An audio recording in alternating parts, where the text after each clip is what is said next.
Hello po, no? So, magbasa tayo ng, ng chat sender natin. Salamat sa buhay mo, Sir Bong.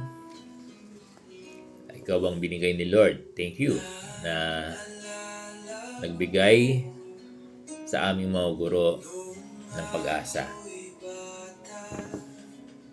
Totoo, sir, lahat. Hindi biro ang pinagdaanan ng mga gurong nag-arnis.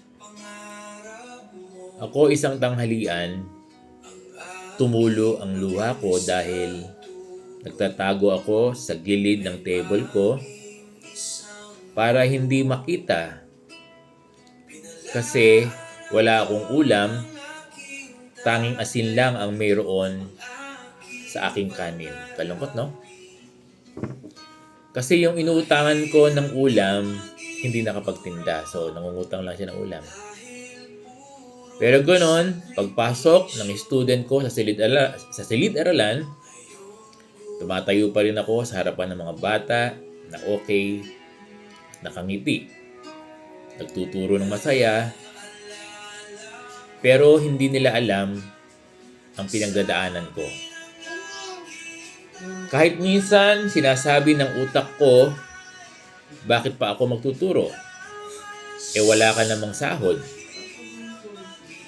Kahit pagkain, ay wala ka nga. Pero pag nakikita ko ang mga student ko na hirap din sa buhay, pero nag-aaral, nakakaawa kung di mo ibibigay sa kanila ang karunungan na balang araw makakaahon din sila sa buhay. Kaya salamat po, Sir Bong. Yun ang huli niya, no? So, yun yung karanasan ng ating guro.